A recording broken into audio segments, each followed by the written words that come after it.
Hi gang, Rob here. It is the evening of 21 August 2017, coming to you with a knife review. Is it a modern folder? Well, sorta. Is it a traditional pocket knife? Well, sorta. It's definitely not a fixed blade. And it comes in this box from Lionsteel in Maniago, Italy. A collaboration with a bumpkin from Sulphur, Oklahoma? Really? Yeah. What it is the Lionsteel CK0111.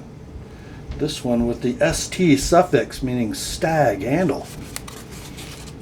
What on earth could this be? A Lionsteel produced knife, ordered and partially designed by a guy from Oklahoma. That'd be Mac Latham Collector Knives. Here's the knife. And I've got 3 examples to show you. This one in stag covers. The knife is the Lionsteel CK0111 Roundhead. Not called a Barlow, intentionally not called a Barlow by its creator, its designer, Mike Latham.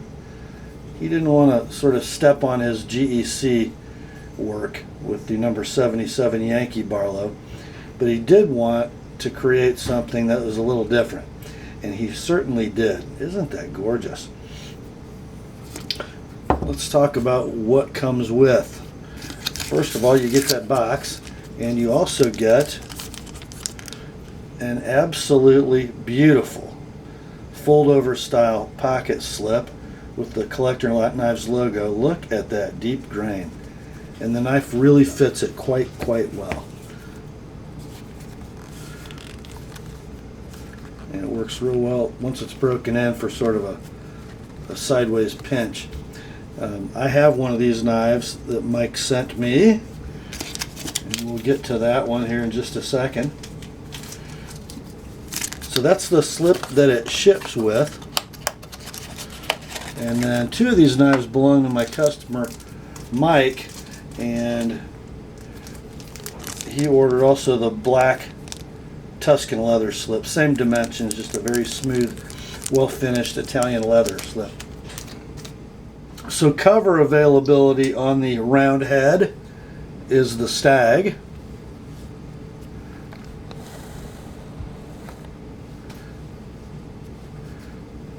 The carbon fiber. There is an abalone cover not shown, and then I'll show you this side. The wood cover. Now the prototype that Mike carried and did sort of a teaser video with some months ago, he identified as Cocobolo. The knives came to production and to market with the wood being identified as Palo Santos wood. Now this is the knife that Mike sent me, and I think you can see that this wood bears an awfully strong resemblance to, you guessed it, Cocobolo. Now these covers are a very non-standard pair of Palo Santos wood covers. Look at that blonde streak separated from the red with that black streak. Isn't that gorgeous? I think this might have been in his nitpicky cull lot that he's selling at a little bit of a discount. He sent this one to me gratis. Thank you very much, Michael. So those are your 3 cover options, plus the abalone and a ram's horn, which has been sold out. It was just on their website. The covers that are left are abalone, stag, and then a couple stag, I think, in the nitpicky cull lot. I believe the price on all the covers except the abalone was $125. The abalone knives are $185. Okay. Let's talk dimensions, shall we? Back her up. Blade length is 2 7, or about 2 15/16. Closed length 3 3/4. stock thickness about 96 thousandths. I didn't measure the overall width of the knife. 400 thousandths or so, a little over 3/8 of an inch. And the weight is 2.0 ounces on the wood-covered knife. Blade steel, well, it doesn't say. Yes, it does. Blade steel is Bowler M390. I love the Lionsteel etch. There's that sort of black and white effect going on. It is very deeply etched. And I love the CK Edition etch. It's beautiful. The blade style is a beautiful spear point. Now, this is, guys, a Mike Latham spear point. Mike is also he is the SFO hookup when Great Eastern Cutlery runs the number 85 bullet end jack.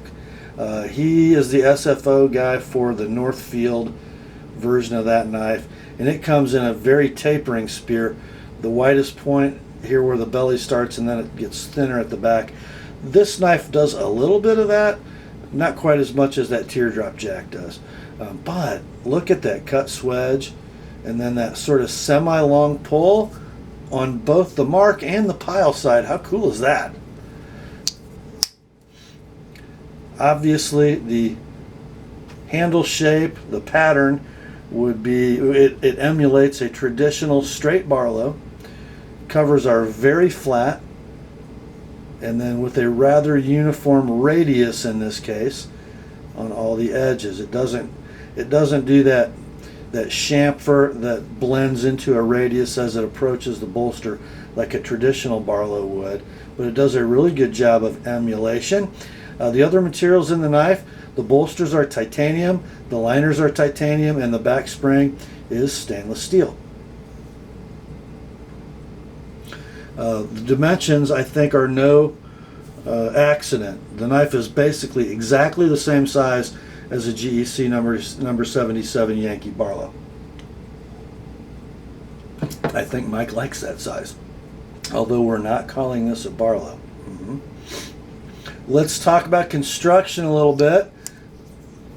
I happened to be at the Great Eastern Cutlery Rendezvous a week and a half ago.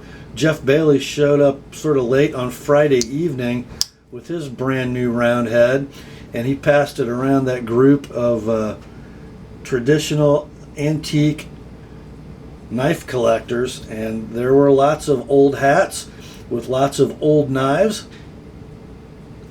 And the Roundhead was passed around that table, and the reactions were mixed, but only in their subjective reaction to the knife. Meaning, there were some of the traditional knife guys, traditional pocket knife collectors, who did not like the fact that you have covers and bolsters held on with screws, didn't like the fact that it is not a hafted knife. All the components are finished and then assembled. So everything is nicely crowned so that none of it needs to match. None of it needs to be flush, but it still looks very finished. Now, some of the traditional guys didn't like that. One custom knife maker that just couldn't put the knife down, Evan Nicolaitis, he was rather enthralled with it. But you know, his mind is always working. Blade centering on just about every one I've picked up is doggone near perfect. Let's see.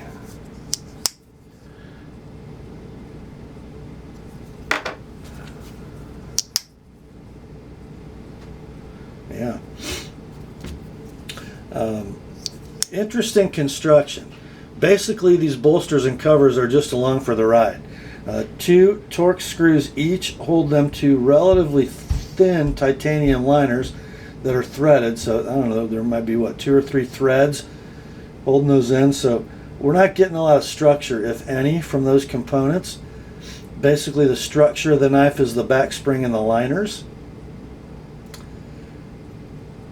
Everything else is pretty cosmetic. It's very interesting how they put this together. You can actually see, if you're looking, a little bit of light between the cover and the bolster on the pile side of the knife.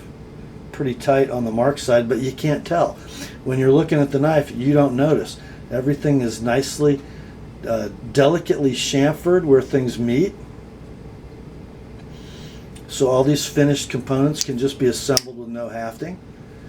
The pivot on this knife, this is not a pivot screw. The pivot is screw adjustable from one side only. So it's sort of a T-shaped pivot,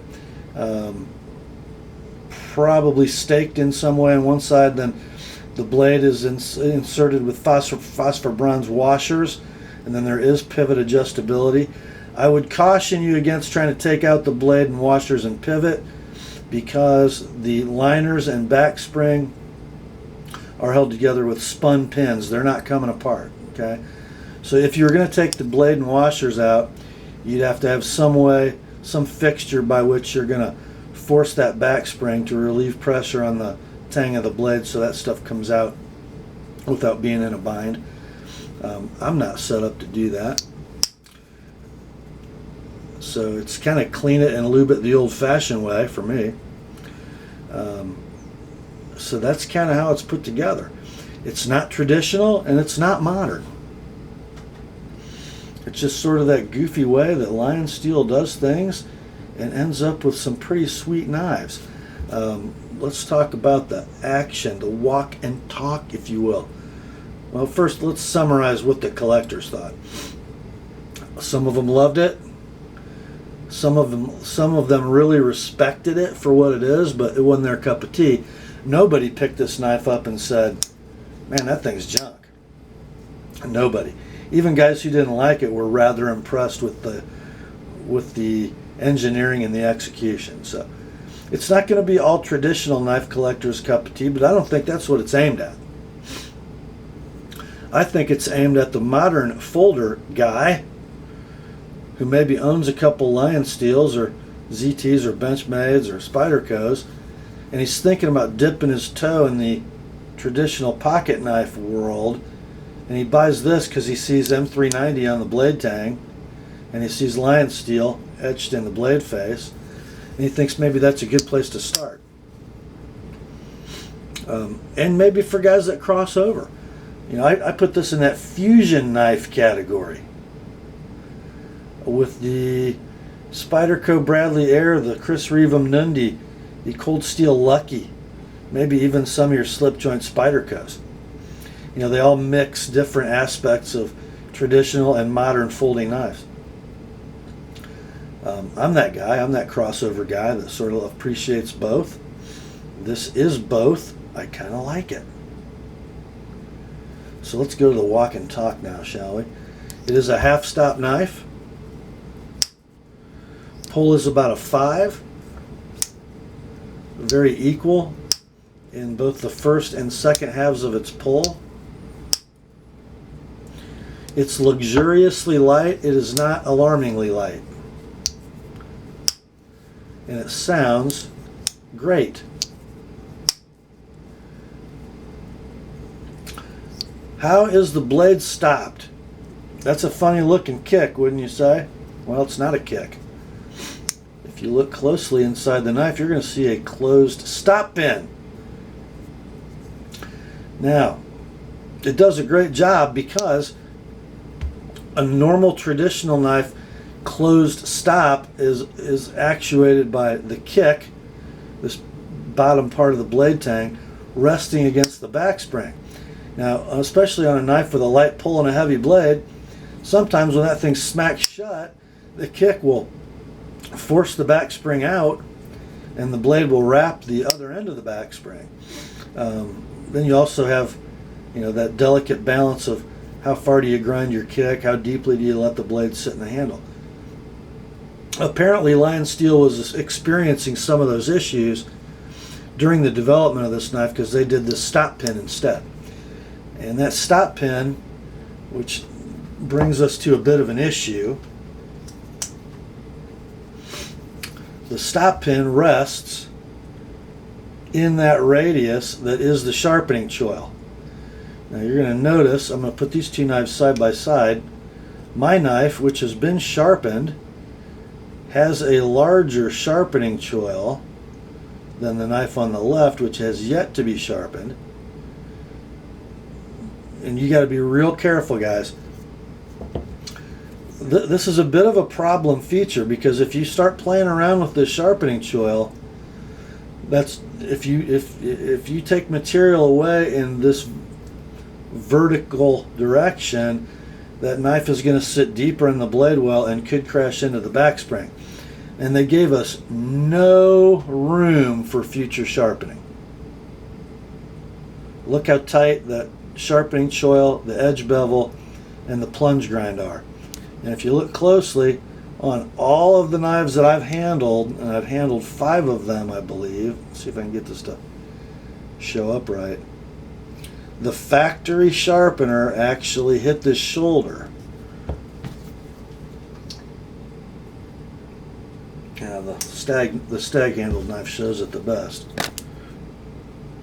Right there, that shiny spot, right at the peak of that radius, and the shoulder where the plunge grind starts.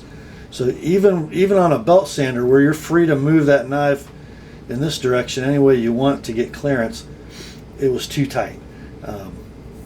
So I sharpened my knife first, and what I tried to do, because I was going to lay that edge back a little bit, mine is sharpened at 18 degrees per side.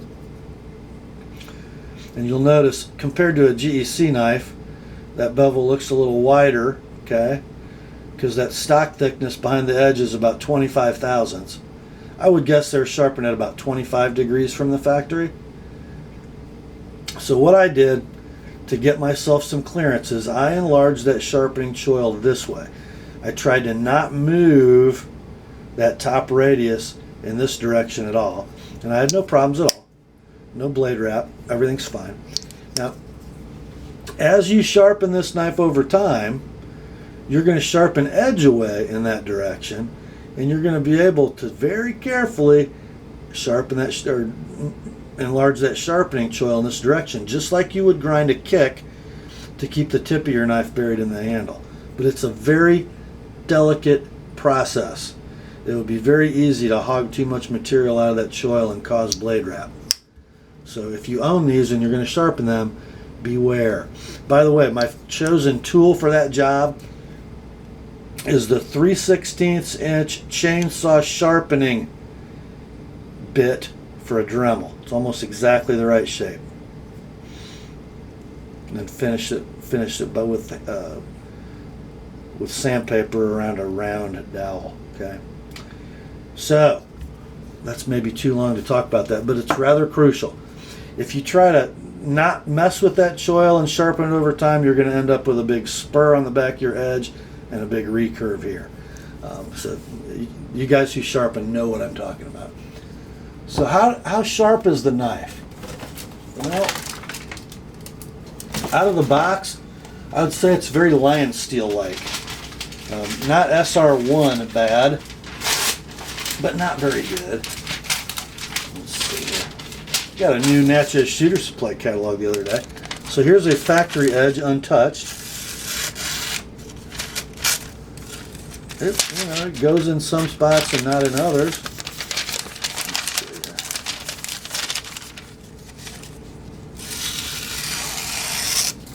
A little gritty going through there, but it cuts it, you know. And then here's what that M390 can be like. Like that. You actually have to hit the cutting edge when you do it. Yeah.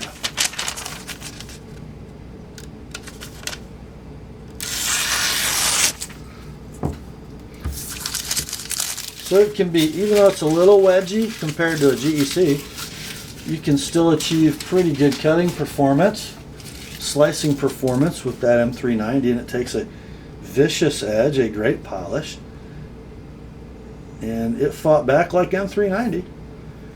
Beautiful satin, as Lionsteel usually does. How is it in hand? Well, it feels like a 77 Barlow in hand. It's 4 fingers in any grip, but it's still a little tiny 2-ounce knife in your pocket.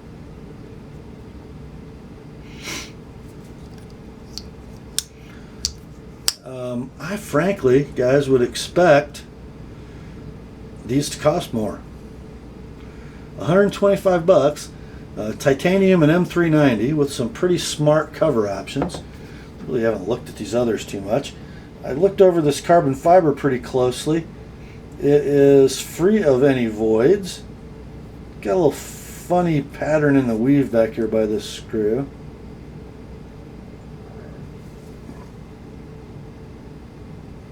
Right, smart looking, I think. And then there's the stag.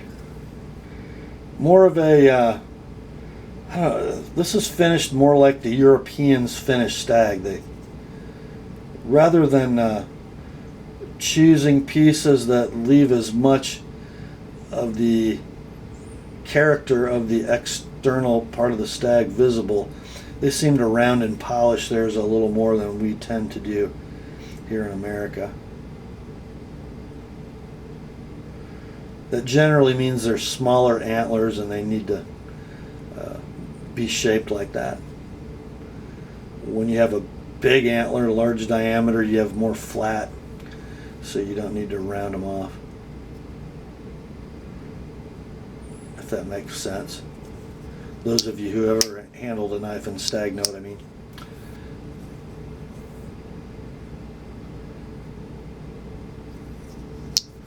I'm very impressed of the 5 knives I've held. The action, the walk and talk is very consistent. The blade grinds and thicknesses seem very consistent. I just think they're a super value. And I'll tell you this again, Mr. Latham, you never ever listen to me. Especially on your special factory orders or special editions that you work on with other companies where you're the only seller, you don't charge enough for your knives. You know, add 15, 20 bucks to your prices. Take your wife out to dinner. Go to Hawaii, something. You're not charging enough. Okay, that's all I'm going to say about that.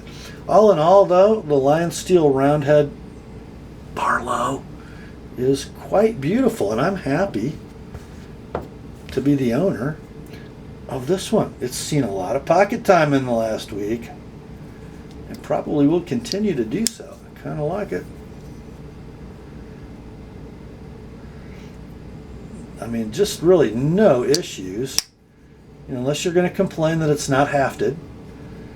Well, that would make it cost more. If you're a purist and you don't like seeing screws in your traditional Barlow, okay, it's not a traditional Barlow. You don't have to buy it, but you know, if you're interested in what I would call a fusion knife that is very well done by a pretty neat little company in Italy, might be for you.